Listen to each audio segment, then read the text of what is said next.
Baik, sebelum memulai pembelajaran pada siang hari ini, alangkah baiknya kita melakukan berdoa terlebih dahulu. Untuk ketua kelas bisa memimpin doa. Baik, dipersilakan.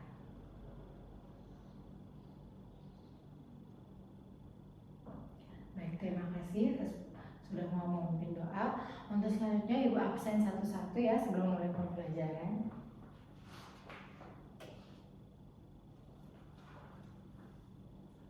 Baik, setelah Ibu absen, ada Nihil. Sebelum mulai pembelajaran siang hari ini, Ibu ingin mengajak adik-adik untuk melakukan satu kegiatan yang kayaknya adik-adik ini sangat suka deh, karena Ibu lihat adik-adik siang hari ini tuh rata-rata pokoknya pada mengantuk ya, apa karena ini sudah jam 2 siang, sebentar lagi akan pulang gitu.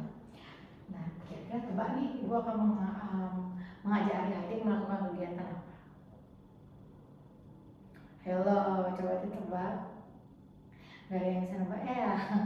Baik, Ibu akan mengajak adik-adik, yaitu dimana adik-adik akan merasa ngantuk, tapi bukan tidur loh. Ibu tidak akan mengajak kalian tidur, tapi dimana adik-adik akan merasa ngantuk dan pada saat adik-adik sudah sadar kembali itu kan merasa sangat-sangat bugar. Kira-kira Ibu akan mengajak kalian melakukan kegiatan apa?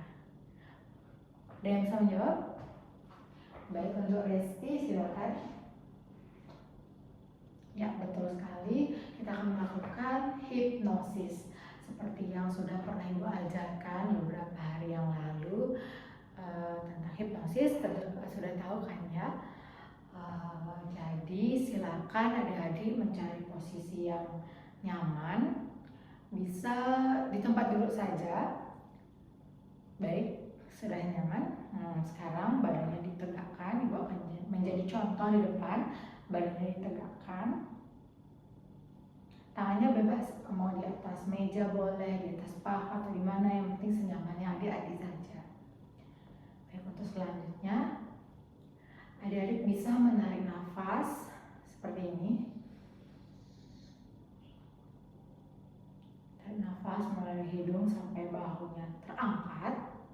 Lalu tahan 3 detik dan hembuskan. Sudah, lagi. Hembuskan.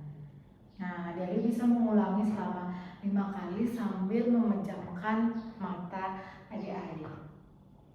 Baik, sambil menarik nafas, adik-adik rasakan relaksasi dari ujung kepala sampai ujung kaki, dan juga adik-adik bisa membayangkan suatu tempat yang sangat nyaman. Bisa adik-adik membayangkan di taman, di tepi pantai, atau adik-adik sedang berlibur ke kebun raya misalnya, ke Bedugul gitu, di tempat yang dingin gitu. Adik rasakan kalau adik-adik sedang berada di tempat itu dan rasakan sensasi hawanya, baunya, suaranya. Adik terus bayangkan hal tersebut. Sudah? Baik. Jika sudah, sekarang perlahan adik-adik bisa menghitung dari angka 10, hitung mundur ke angka 1. Dari 10, 9, jadi bisa mengucapkan dalam hati ya. 8, 7, ya terus 6, 5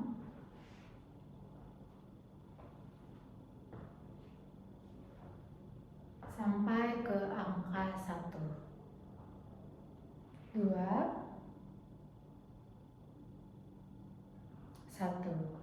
Ketika sudah mencapai angka 1, adik-adik bisa mulai mengsugesti diri sendiri dengan mengatakan, saya merasa sangat percaya diri, saya merasa sangat bugar dan sudah bisa mengikuti mata pelajaran pada siang hari ini.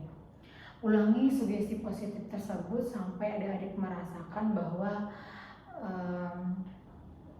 apa yang adik-adik sugesti itu bisa membuat diri adik-adik merasa sangat percaya diri.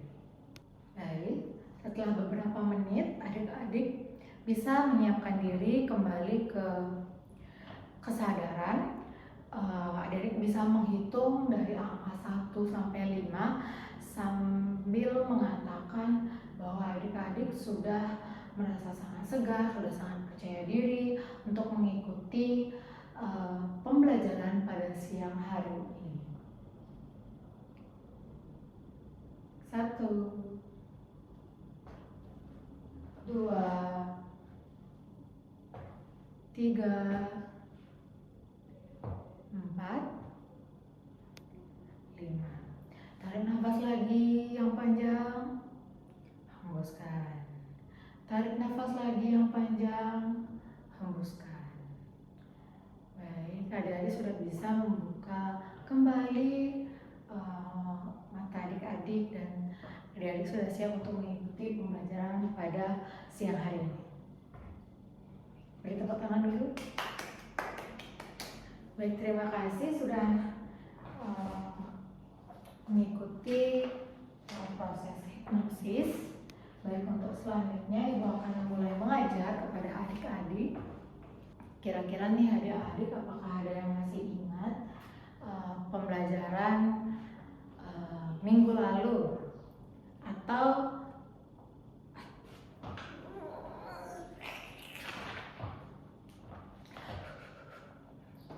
baik, sekarang Ibu akan memberikan materi pada adik-adik.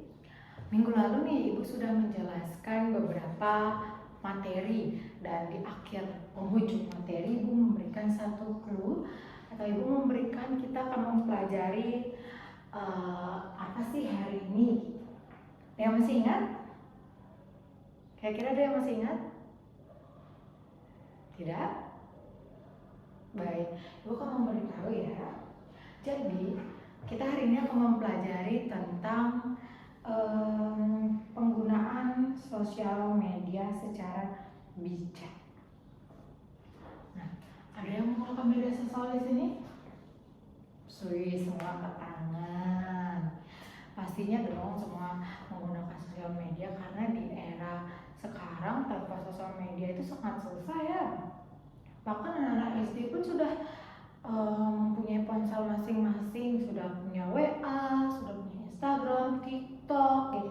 Tapi tetap karena masih di bawah umur masih diawasi oleh orang tuanya. Nah, untuk adik-adik yang sudah SMA ini sudah tidak dibatasi oleh orang tuanya, pasti tentu adik-adik dengan sangat leluasa menggunakan media sosial tanpa tahu apa sih yang boleh, apa sih yang tidak boleh gitu. Banyak kasus kan seperti Ibu berikan contoh, banyak kasus yang terjadi anak-anak SMA sosial kalian salah menggunakan media sosial gitu. Jadi menurut dia itu hanya bahan bercandaan, tetapi akibat yang disebabkan oleh mereka itu sangat-sangatlah fatal.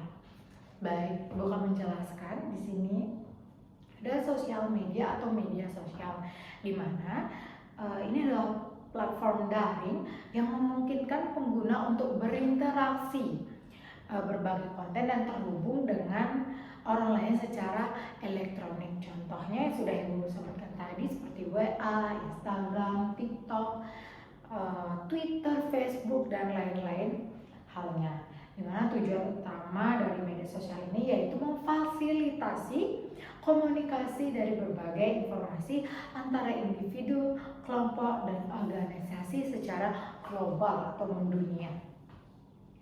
Baik, seperti yang Ibu katakan tadi, sini ada kata bijak menggunakan media sosial.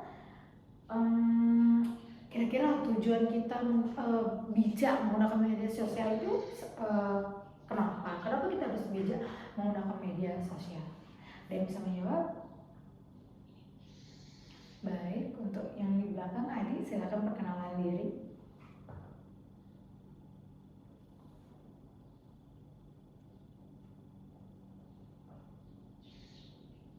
Ya, betul sekali apa yang dikatakan oleh temannya tadi, di mana kita harus bijak menggunakan media sosial.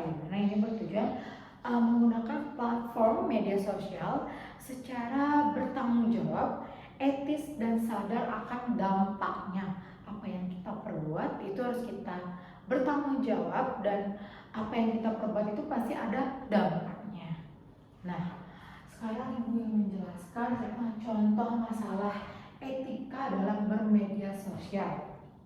Yang pertama ada menyebarkan berita hoax, di mana pelanggaran ini sering kita lihat di media sosial,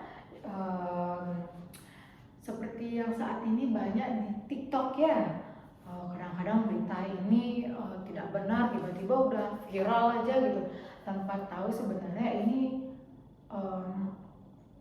asli atau bukan gitu. Tapi karena mereka kayak oh dia memposting ini gitu dan rame, kalian ikut-ikut membagikan ke teman-teman kalian, kalian merepost, memposting ulang gitu, tanpa kalian tahu kebenarannya. Pasti ini juga hal yang sering terjadi namun kalian tidak sadari. Istilahnya kayak ikut-ikut aja lah dia gini, oh saya juga ngikut gitu. Nah, yang kedua ada pencemaran nama baik. Contohnya ini banyak juga dijumpai di media sosial, karena pengguna media sosial itu tidak dapat mengontrol emosinya. Ketika mempunyai masalah dengan orang lain, itu langsung saja menjelek-jelekkan seperti itu, tanpa memikirkan kedepannya dampaknya itu seperti apa. Nah, sering ada juga bullying. Ini pelanggaran etika yang paling sering kita jumpai. Nah, ketika contohnya ini bullying ini pada saat mungkin ada orang yang fisiknya kurang, nah tapi dia merasa percaya diri dengan dirinya dia sendiri. Memang itu tidak salah untuk memposting, cuman netizen atau masyarakat tuh kayak apa sih dia kok, padahal dia mukanya kayak gitu tapi kok dia pede banget sih posting gitu. Nah, otomatis yang lain ikut-ikutan menjelek-jelekkan kayak padahal dia misalnya giginya nggak rapi gitu, tapi dia bisa-bisanya posting foto senyum ngeliat giginya gitu. Nah, itu ada beberapa contohnya. Lalu ada juga manfaat dari bermain media sosial, tidak hanya dampak yang buruk tapi banyak sekali manfaatnya. Salah satu yaitu bisa bersosialisasi, kalian bisa menemukan teman baru di media sosial, kalian bisa menemukan relasi, dan juga kalian bisa ketemu dengan teman lama kalian, kayak tiba-tiba lewat di beranda, oh ini teman SD gitu, ini teman SMP, oh udah lama ya gak ketemu, tiba-tiba ketemu di media sosial. Terus sebagai media hiburan juga kalian bisa melihat hiburan di sana, banyak sekali kan di TikTok, di YouTube, kalian menonton film bisa di sana gitu, melihat K-pop atau dan lain sebagainya. Lalu ada sebagai penyaluran hobi. Ketika kalian mempunyai suatu hobi, kalian ingin melihatkan kepada orang lain, tapi kalian ingin hobi kalian itu dilihat oleh banyak orang gitu kan, tidak mungkin kalian memperlihatkan hobinya kepada satu-satu semua kan. Nah, pasti kalian bisa juga dengan cara memposting di media sosial, sehingga orang-orang bisa melihat hobi adik-adik. Nah, apa sih dampak dari rendahnya etika dalam bermain media sosial ketika adik-adik sudah tidak memiliki etika dan semena-mena gitu? Kira-kira apa dampaknya? Ada yang bisa menjawab? Tidak? Baik, Ibu jelaskan ya. Dimana yang pertama ada dapat terjerat hukum atau bisa dipidana. Nah, macam-macam lah bermain media sosial. Ketika kalian bermedia sosial, kalian menjelek-jelekkan orang, kalian membuli orang, itu bisa dilaporkan loh. Kalian bisa kena pasal, apalagi ketika kalian nanti misalnya sudah legal umurnya. Ketika kalian sudah legal umurnya, itu kalian bisa dilaporkan itu ke kantor polisi, kayak oh ini membuli saya, dia menjelek-jelekkan saya gitu. Kalian bisa kena pasal.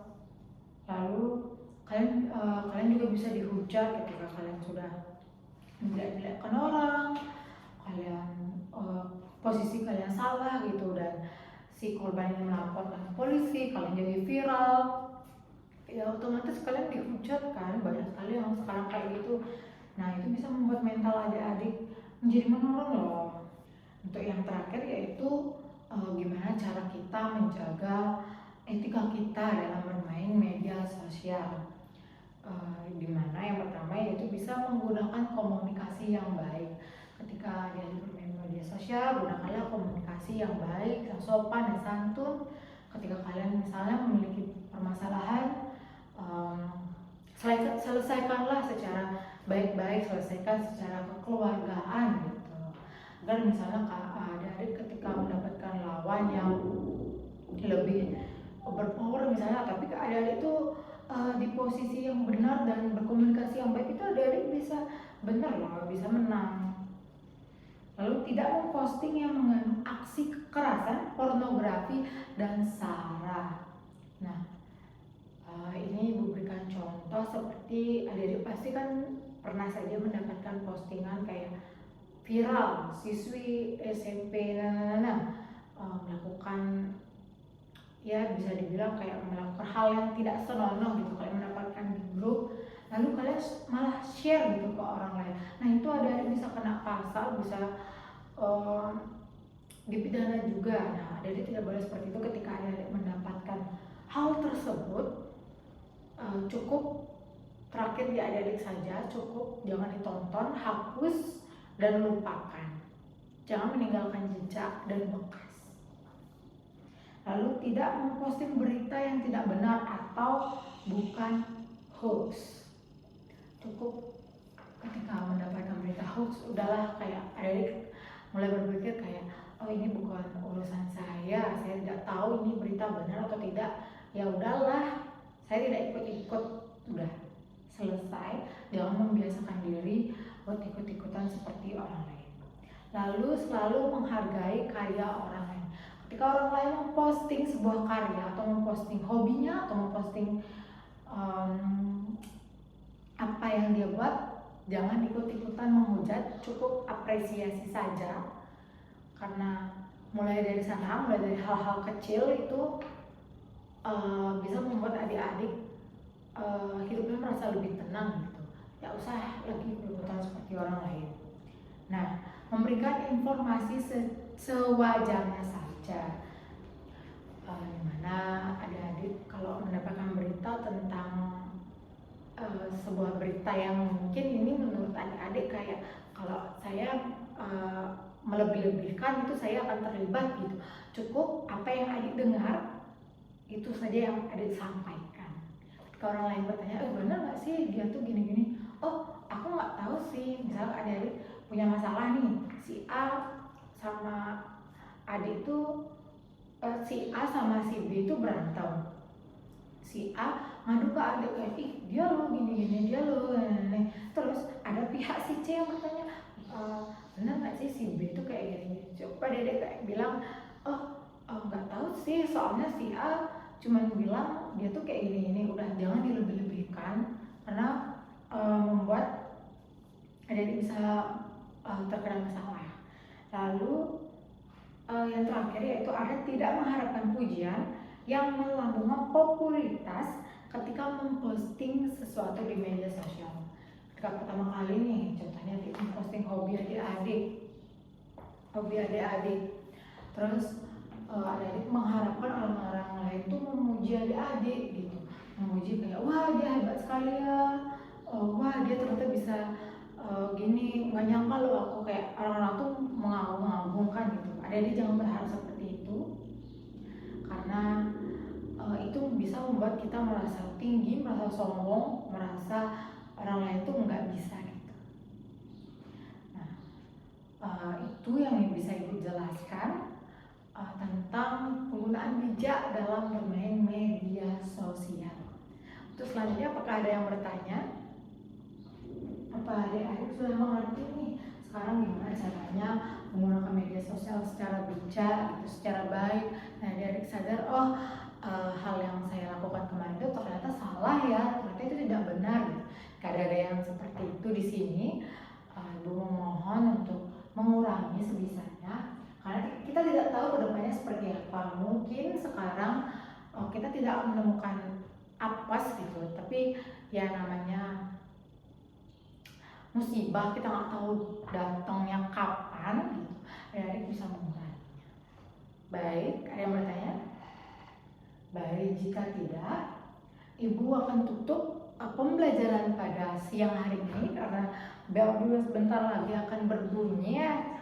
Terlihat adik-adik kayak, aduh aku pengen pulang gitu.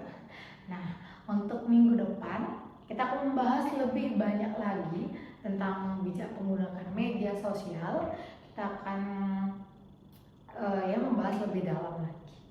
Baik, sekian yang bisa Ibu sampaikan. Karena tadi diawali dengan doa, kita akhiri juga dengan doa. Baik, untuk ketua kelas dipersilakan.